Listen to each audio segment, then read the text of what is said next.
Le dimanche, Johanna, la femme du chambellan, d'Hérode Antipas, Chouza, n'y tenait plus et est venue, elle, aux nouvelles. Elle y avait aussi été poussée par Maltas, la mère d'Hérode. Nous n'en savions toujours pas davantage. Marie a décidé alors de se rendre au sépulcre. Mais je ne sais pas ce qui l'y a poussée. Une sorte d'instinct, j'y crois. Qu'elle a été poussée par la providence. Une intuition. Nous l'avons suivie, Marthe, Johanna et moi. Ce n'est pas loin, comme tu sais, juste au-dessus de Béthanie.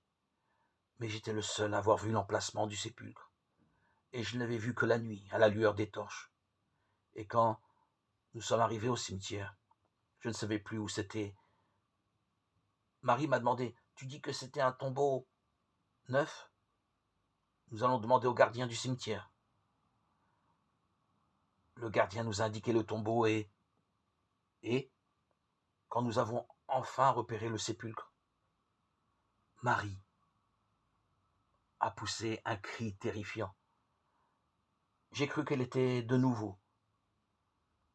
J'ai accouru et il y avait de quoi crier en effet. Le Dofek avait été roulé et on voyait la porte béée sur l'intérieur du sépulcre. Nous sommes restés là, tous les quatre, ne sachant que penser. Je voulais entrer à l'intérieur, mais Marthe et Marie se sont récriées. Non, va appeler les compagnons de Jésus. Cours en ville, ramène ceux que tu trouveras. C'était facile à dire. Mais j'ai retrouvé dans l'Ophel la maison où j'avais passé la nuit avec Jean et Thomas. Jean était encore là, mais plus Thomas. C'était Pierre qui était avec lui, et ils se disputaient. Ils m'ont vu arriver, je crois qu'ils ont été effrayés par mon aspect. Je leur ai dit, le tombeau est vide. Venez voir. Ils m'ont suivi en courant.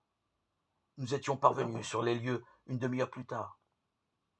Jean et moi étions les plus jeunes et nous courions plus vite. Jean est arrivé au sépulcre et Marie m'a crié « N'entre pas ». Jean n'est pas entré non plus, il paraissait terrifié. Il s'est limité à regarder à l'intérieur. Puis Pierre est arrivé et il est entré. Un bon moment plus tard, Jean est revenu vers nous, pâle, comme un spectre. Nous les avons emmenés, lui et Pierre, à Béthanie, pour qu'ils se remettent. Lazare poussa un soupir. Il se reversa du vin. Cra-t-il, je ne peux pas te dire les heures que nous avons passées. Une fois qu'il a repris ses esprits, Pierre nous a raconté ce qu'il avait trouvé dans le sépulcre. Près de la porte, le linge que les Grecs appelaient soudarion. Tu sais, celui qu'on met sur le visage pour absorber les sueurs de mort. Le linge était roulé, intact. Puis il avait trouvé des pansements sanglants, pas de linceul. Marthe essayait de lui dire « Jean, Pierre, vous savez, Jésus n'est pas mort. » Mais ils étaient tous les deux dans un tel état d'agitation qu'ils ne l'écoutaient pas. Ils criaient tous deux « Non, il n'est pas mort, il a ressuscité. C'était l'envoyé de Dieu, c'était le Messie. » Jean était dans un état d'exaltation effrayant, mais Pierre était pitoyable. Marie a demandé « Jean, pourquoi le Dofek était-il roulé? S'il était l'homme surnaturel que tu dis, il l'aurait traversé. » Et il a crié « Pécheresse, tu ne comprends rien à rien. Il l'a roulé pour qu'on voie bien que le sépulcre était vide. Pécheresse. »